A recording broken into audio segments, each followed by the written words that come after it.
Brought to you by Telehelping, a virtual assistant staffing company for professionals.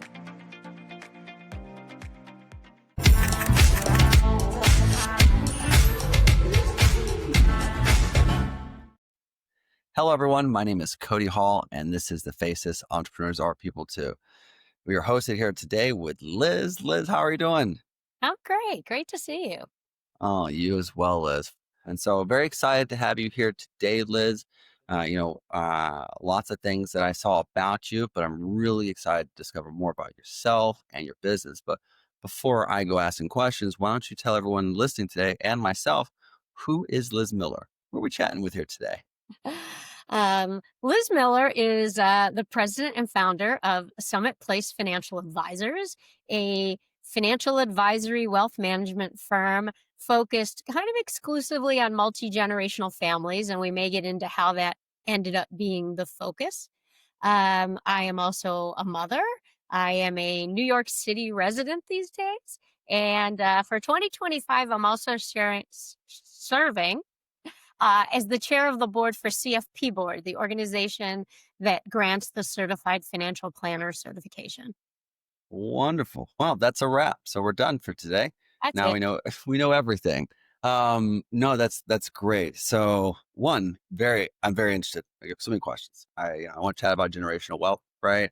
I also want the fact that New York. Are you originally from New York? No. Okay, I don't hear it, but where are you from originally? I'm a Midwest girl. I grew up in Ohio. I came east for college and went to New York, started my career in New York.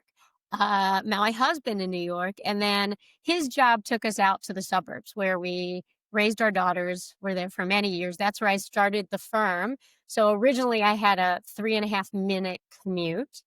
And the firm is still headquartered in Summit, New Jersey. But a couple of years ago, with the kids launched, we moved back to New York City and having a lot of fun living in New York City. While I still have to commute to the office a couple times a week out in the burbs.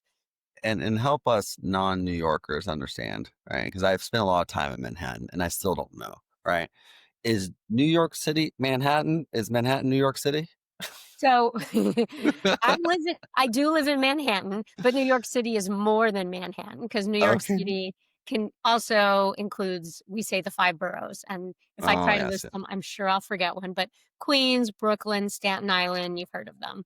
Yes, yes, yes. Oh, that's great. I had the pleasure with my wife spending the entire month of December in the financial district. One of my buddies is actually from Manhattan as well. I pick on him because he grew up in a beautiful brownstone home, and he had an apartment there. He's like, "Oh, I'm going to be international." He's like, "Why don't you guys just use my apartment for the holiday?" We're like, "Okay, right, sounds good." Yeah. And I was there half the month before I figure out how to turn the heat on in that place. And Yeah. my wife's like, there has to be something to this. And there was a trick. We figured it out. Good. That's wonderful. And yeah, I mean, it's a beautiful area. So you're in the suburbs now, and you've always been in the financial space, or was this some of a transition? Yeah, no, I went to Wharton undergrad at Penn, which was super fun and super energizing. And I say I just followed all the lemmings to Wall Street. And I started in, an analyst job and mergers and acquisitions, but it was really amazing training. And I think it still is. It's 2 years of no life. And if you love it, you stick with it. And if you don't, like me, it launches you in other directions. So I have gone different directions. I started doing that. I then learned what we call security analysis, meaning like how to analyze what you want to invest in. And then, so really, for the first half of my career, I was a professional portfolio manager, meaning I Okay. invested people and institutions' money, and I managed pensions and endowments, public funds, which was really satisfying and a lot of fun. And over time, though, I found that particularly some of our individual clients would come to us with questions that they said no one else would answer for them. And they were like tax and estate questions. And I just started realizing that successful families often don't have a professional that will coordinate all this. They have one conversation with the attorney, and then they have to go back and forth translating everything Yeah. themselves. The other thing that went on is the firm I was in had sort of an aging client base. And I'll never forget this conversation I heard when someone had passed away, unfortunately. And I heard the other partner say to the first one, "Hey, has anyone ever met with the son?" And I was just like gobsmacked. Like, how could you work with someone all those years and Yeah. have no contact with the rest of the family? And so those were the kinds of things that really influenced me that when I launched my own firm, decided right from the start it was going to be multi-generational, and yes, that top generation was going to be very successful families that have complex needs, but then we would take care of the kids or even the grandkids no matter where they were, and just make Yeah. sure everybody was going to then be, brought along to be good stewards if there was wealth being passed down in the It future. just seems like a good business plan too, to be honest with you, Liz. Like the Yeah. idea of like, okay, you're managing someone's wealth who has wealth. And it would key to mind, like, man, I should probably have a relationship to either one, someone who's related to them that's going to inherit this said wealth one day, and or who already has their own wealth, perhaps. Generally, people who come from wealth have a good chance of making wealth, right? Yeah. And Right. so they could have wealth as well. Or if they don't, at the very least, having a relationship with them, because maybe one day they'll inherit wealth. Sure. And a lot of times, we hear all the statistics that, children or spouses leave the advisor when the main person passes Yeah. away. But what's lost in that is the reason they leave is because nobody was really involved with them. No one was preparing them. A lot of families want to make sure their kids are prepared, have some financial knowledge, can handle their own affairs without really getting into the nitty gritty. And you don't want to do that in that parental way. I love getting Yeah. third parties to talk to my kids because my kids aren't going to listen to my advice. But if someone else helps them out, Don't then take it they're from all over. me. I love that, Liz. Don't want to listen to me? Let me bring in an expert. Yeah. So, I love that. And um, I can attest, I think one of my life goal has been to create generational wealth for my bloodline, right? And that's been something that I've always wanted to do. And so when I had my first big exit, the first thing that came to mind was like, what if I die? Right.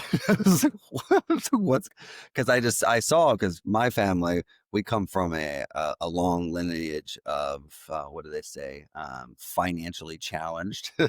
So I think I'm two generations away from immigrant coal miners. And so um we don't really have a whole lot. And I saw one gentleman in my family who was my dad's brother, right? When he passed away, his two daughters, and they went at it like, like rabid animals over the estate.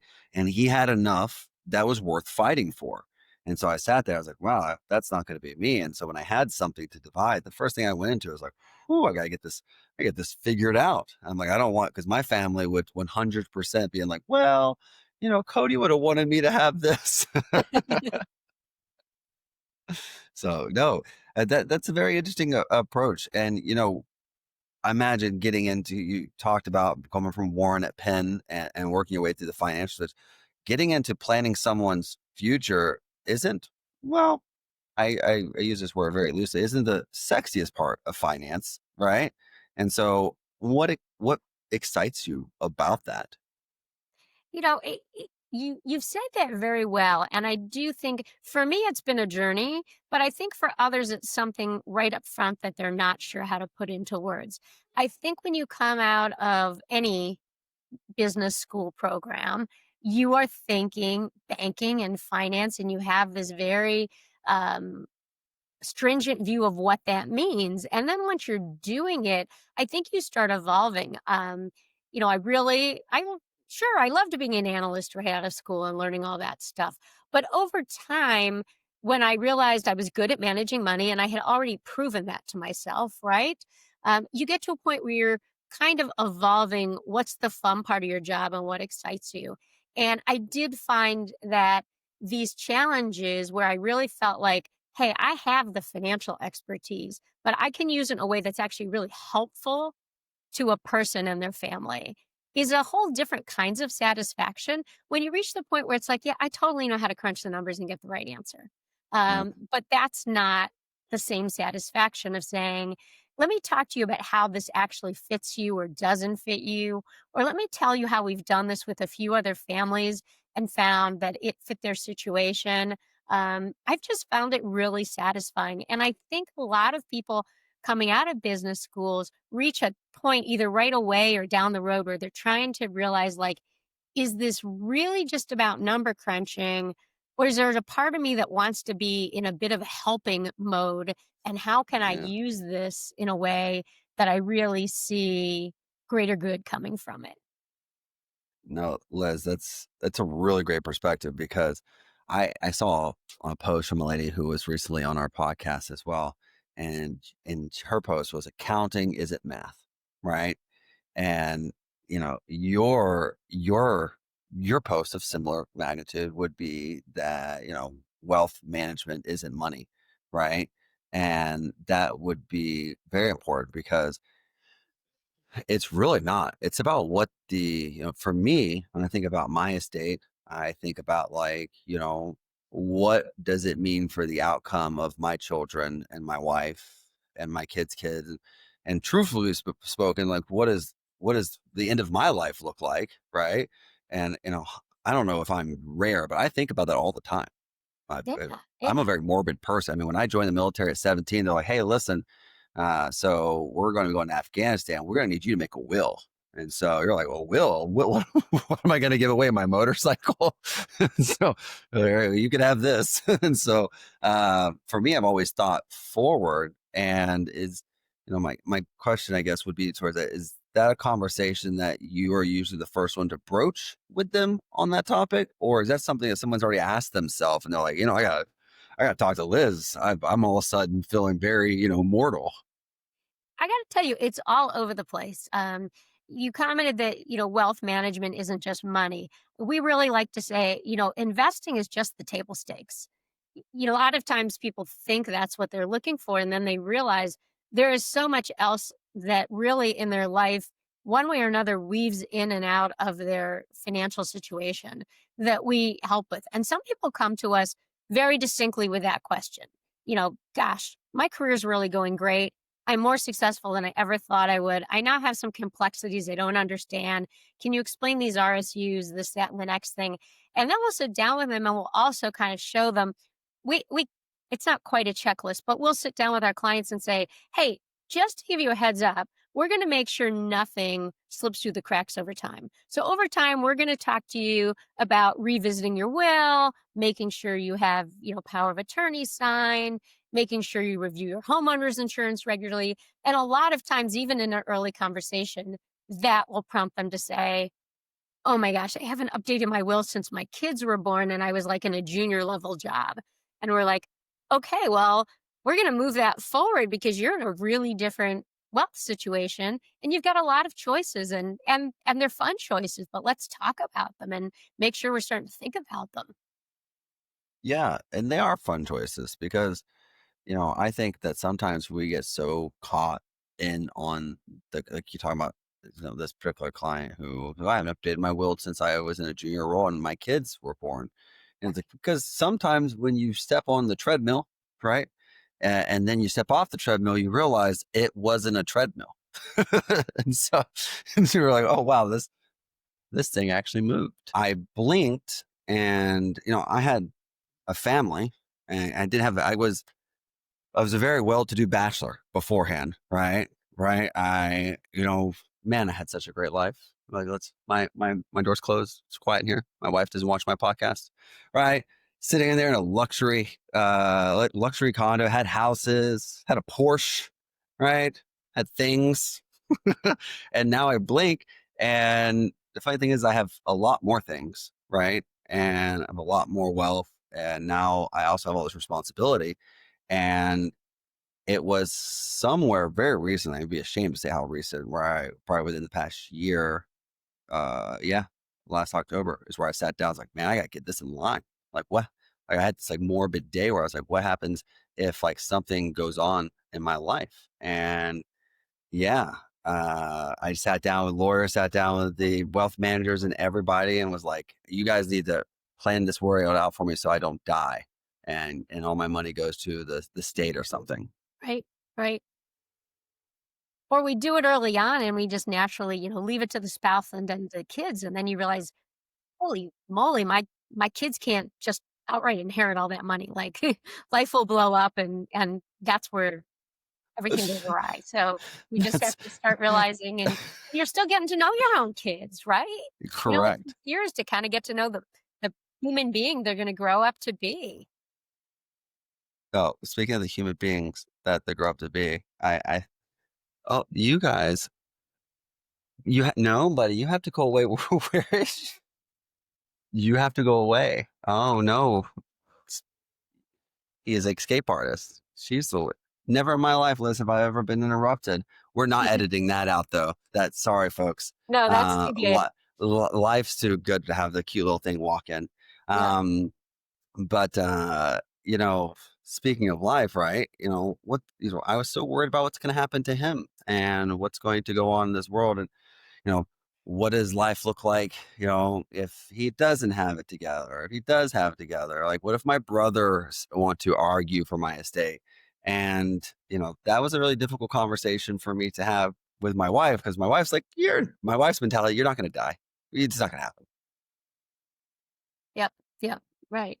The only problem with that approach is, like you just said, then you get all those headline stories of something horrible happens and nothing was in place, and you're like, But it's just I heartbreaking. think, I think the Heartbreaking. best way they put it for me was that, uh, one of you are going to die first.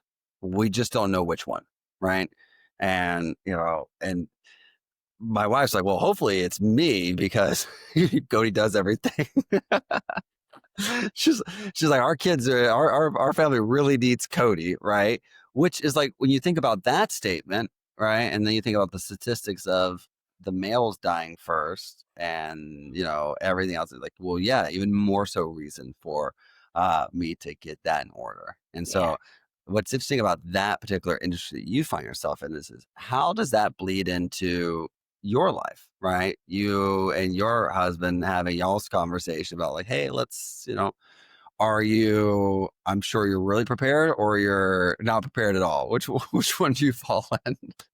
Well, we're really prepared now, but life just grows, like you said. When I launched this firm, we were enjoying a really good life, but I would tease clients that were coming to me. It was like, I aspire to be a client of the firm. Well, now I'm clearly a client of the firm, and I think what that adds is I just can bring a little bit of my own family experience to being just one more family example.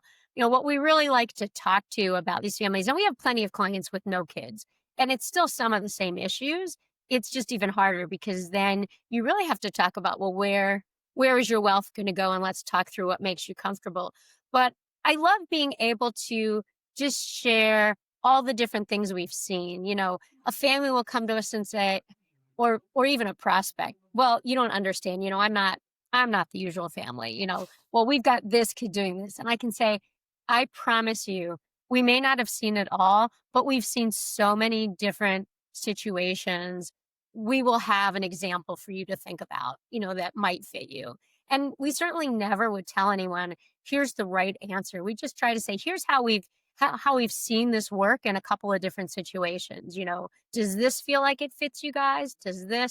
When I first started, one of the most telling lessons I had is someone came to me with a couple of trusts with a corporate trustee, good old Delaware trust.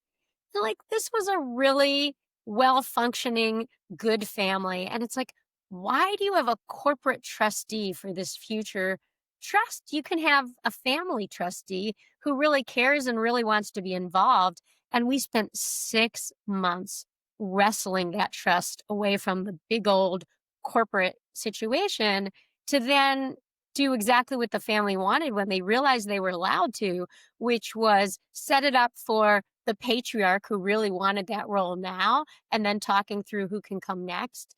and it fits Mm. them so much better. But they didn't even know they had that choice from the previous firm they'd been working with.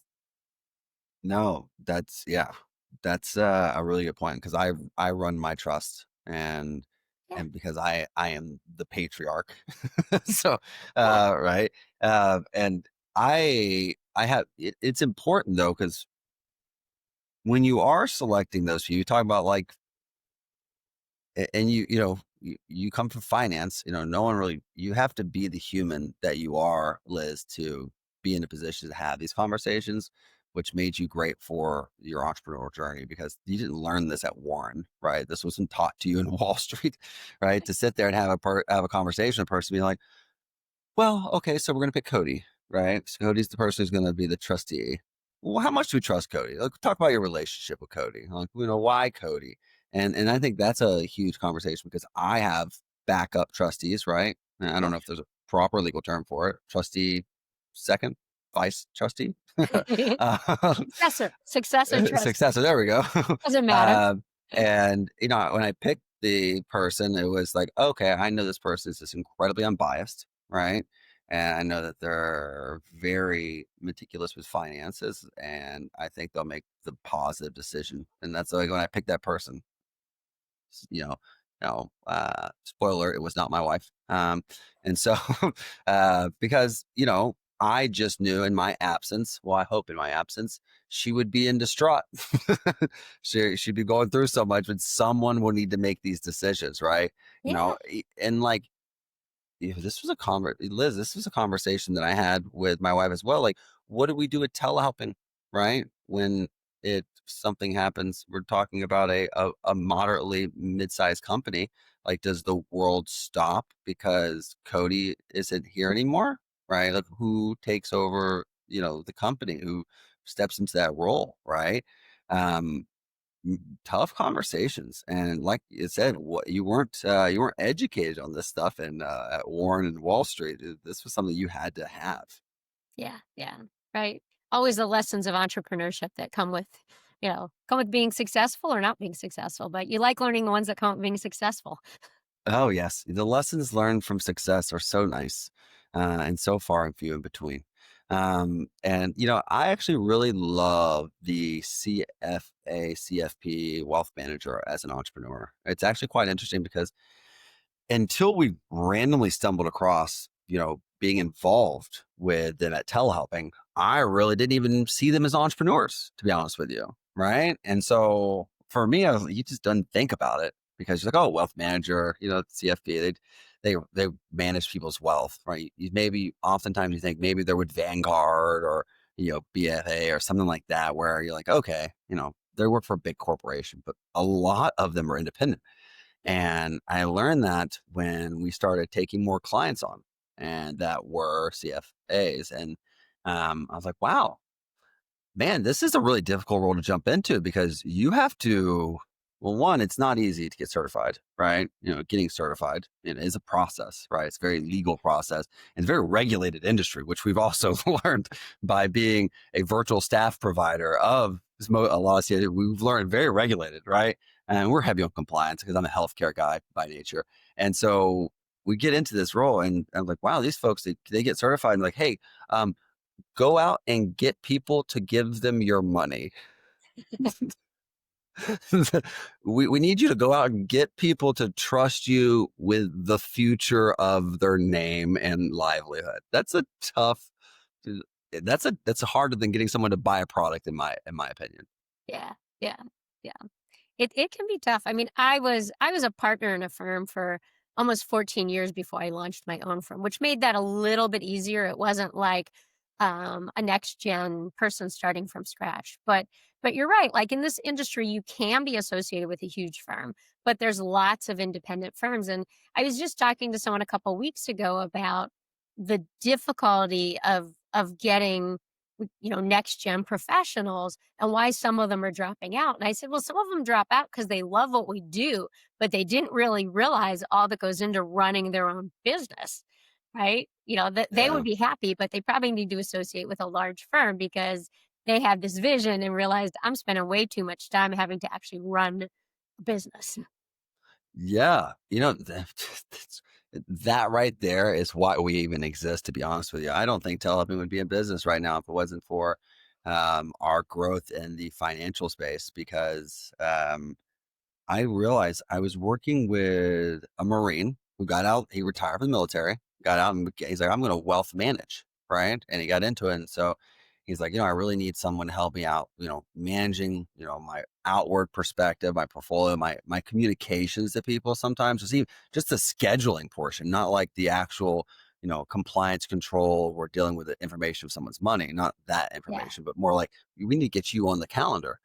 All that also, while you're doing that, you need to make finance decisions for people. You need to make advisement, and then you need to get new clients, right? All this at the same time. This one independent person. And then there's those who have back offices. I learned about back offices, right? Those who have back offices, which, we actually partner with a couple of back offices as a preferred partner, which is great because then I realized the difference between truly independent and someone who has a back office. And so, because I was like, oh, if they don't work with Schwab or Morgan Stanley or something like that, I assume that they're independent. And well, there's different layers of it. So I learned so much over the years, and which is why now it's hard for us to even get out of the space because, and in part two, why we talk to so many wealth managers and CFP CFAs on this podcast is because we know them. Like we have an understanding of what goes on in their daily life, and it's just raw entrepreneurship. Like it's like such figure it out, right? I have to do everything on my own at first sometimes. You coming from a partner perspective, great. We have clients that they're just now getting their stamp of approval from the board, and they're like, "Hey, I'm going to do this. I got my first client, but I want to keep growing, but I don't want to make content on social media, right? Yeah. I don't want to scour the LinkedIn for new clients. I need someone to do that for me." That's where we found our existence, and that's how I've come to enjoy the entrepreneur that is a wealth manager. It is a nitty gritty, fight for the client kind of entrepreneurship. There's a lot of pieces to it. And certainly when I was starting out, I did have an assistant when I started. So it was just two of us for the first year or two, and now we've continued to grow the team. And so I have a small team. There's seven of us total, Oh, which is a really great size firm to be working in. And then, and so at that point, a lot of it is you got the processes and everything in place that make all of that a lot easier to manage. But yeah, it's very hard to start out.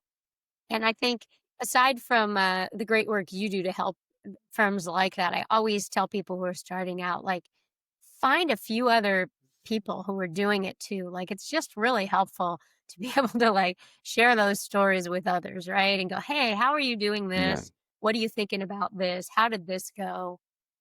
But that's so interesting that you said because I'm interested to understand what goes into when people get certified. Like, are they? Is there really a direction on how they're supposed to go about getting clients? I really don't know if are they educated and like, hey, here's the best path. Because most folks I spoke with, they start with friends and family. Yeah. Yeah. So the certifications, whether it's CFP or CFA, don't teach anything in terms of running a business. I mean, they're kind of like master's level degrees in financial services. So the Oh, CFA okay. really in investing and building portfolios, and the CFP broader in a range of tax, estate planning, investment planning, all on financial cash flow planning and risk management for clients. So, different content in both.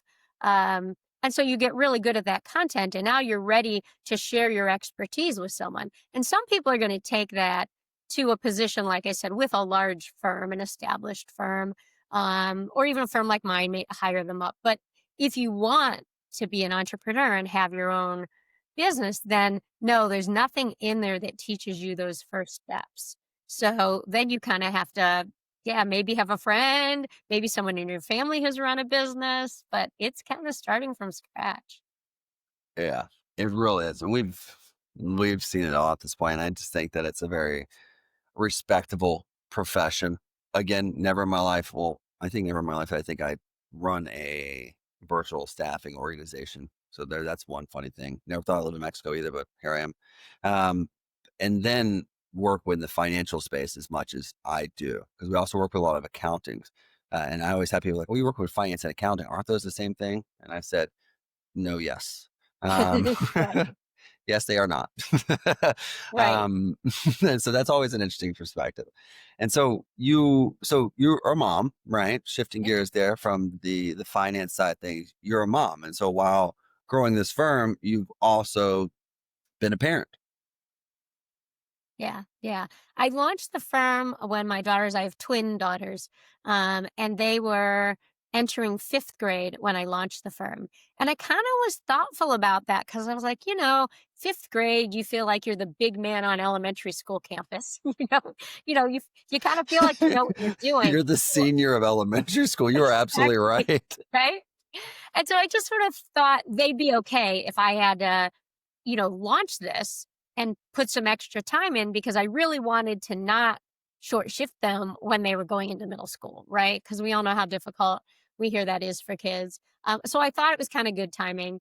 Um, and it all worked out great. But I did hear from them years later, like when they were in high school, they shared with me they were kind of talking with each other afraid when I launched the firm because they knew I quit my job and I Oh, was wow. starting a firm and they were like, is our life going to change? Mom has her own business. It's like things going to still be okay.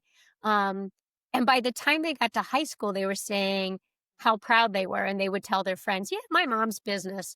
And I always said, like, if someone had told me when they were 9 or 10 years old, go launch your business and you will give your kids the most amazing lesson in life to understand risk taking and pride and going for something and achieving it. Man, I would have done it with so much less fear because I just love that they took that away from it, that they saw me do that. They saw me take a bit of a risk, work at it and grow the firm, and it really left an imprint on them. So yeah, as a mom, I'm like, man, there's something I did right I didn't plan on. And that's great that you did that and you learned that lesson, like about, what you gave them over time. What was your reason for doing your own business though? Like your partner for many years, I'm sure things were going, you're on autopilot, as I call the HOV lane, Yeah. right? You're just hanging out in the HOV lane. Yeah. And I mentioned I'd been at a firm, we were managing portfolios. I was a partner there almost 14 years. And Yeah. so my story there isn't so unique. They were starting to, there were four partners. It had gone down to two. They mildly got along. They were trying to figure their own retirement and they couldn't. They were trying to figure out what it looked like. They would ask me to go take someone to dinner who they could bring in as a new partner and just give them equity to, be the next leader. And I'm like, I've been here 14 years. I'm should be the next person doing this. And one of them, would say to me, yeah, that's gonna happen. Just wait it out. And the other one, I was like, he does not see me doing that. And eventually it was just like, I need to go start my own firm. This Yeah. is not gonna end well. And really when I did it back then, the other thing going on was it was definitely a time where if I'd stuck around, 5 more years to see how it unfolded, if I had to find a new job on Wall Street, it was tough for a woman at that point. Once you were like past 40, it was kind of hard to be a professional woman and get the next job at that point. That's not as much the case now, but it kind of was then. And I didn't want to get stuck like that. So I was like, I'm going to start my own firm. That is a very valid place to actually even, pause on for just a moment, is that you were in a career for many years, right? Yeah. And then, in finance, which is, you know, male, especially Wall Street, right? Very male dominated, right? At the very least, male opinionated, Yeah. right? Right. And so, meaning that there's a lot of males at the top with opinions, right? And you are correct. They oftentimes invest in young talent, right? And so it's like, well, this person over here doesn't have twins in fifth grade. They'll work 80, 90 hours a week, right? Yeah. And so, absolutely. And that's a challenging perspective. And I think that you made a really great choice. I mean, obviously you made a great choice. And my opinion means about this much. It's that and $5 will get you a cup of coffee at Yeah. Starbucks. But I think that's an incredible reason to do what you did. Far more important. Mine was more like, oh, I'm not going to work for any more idiots. If I'm going to work for an idiot, it's going to be me. I'm going to be the idiot. And so that was my perspective. Well, I definitely took that. I was not going to, I certainly knew people where we could have done, a partnership and launched a new firm. And I'm like, I just saw how that unfolds over time. Like, no, we're going to launch this alone. And, maybe somewhere down the road, there'll be other owners. But for now, we're not doing this for partners thing. No, and it's very interesting that you say it, because I just had someone on who was a business lawyer in healthcare, and he says one of the most profound things in conversations that he's either having at the beginning or trying to rectify later on is partnership disputes, right? Building an organization, thinking about an exit, and or hey, we have people who want to exit, liquidate, or sell a company, and then it was not determined how that would go in the beginning. Uh, it's just much easier. I say that it's just much easier. It's also more difficult to do it by yourself. But when you're running your own company, like I love telehelping because I'm the alpha, the mega, the beginning, the end, right? And so, like, I am the chairman of the board, CEO. I have board members. They're really just there so that I don't have to talk to myself. And so, and I like having conflicting opinions that don't. My board members, I pick them because they never agree with me, right? And that's it. But other than that, you don't have to. If you decide to retire tomorrow, it's like, okay, am I going to hire someone to run this company, or am I going to sell it, right? And so, and you just have to talk to yourself. Absolutely. Absolutely. And now, some years later, like I said, I've got a team, I've got some senior people. So, if and when that time comes, I've got some choices to think through, which is a nice place to be. That's wonderful. That's wonderful. Liz, I enjoy it, and I enjoy our conversation. Being your experience on Wall Street, as well as a mother and an entrepreneur, and then also as a senior person on the board involved with this profession and this stamp, right? I think it's just an incredible perspective that you've been able to provide us. My question is, you know, speaking of, planning for the future, what's next for you? What's on Liz Miller's, future road? Well, I think the future holds what I've started doing. So, as I kind of shared at the beginning of this year, I've had the privilege that I'm the chair of the board of directors for CFP Board. And it's really been an amazing opportunity to define some strategy to give back. Like, one of our top priorities this year really is trying to accelerate bringing women into this field.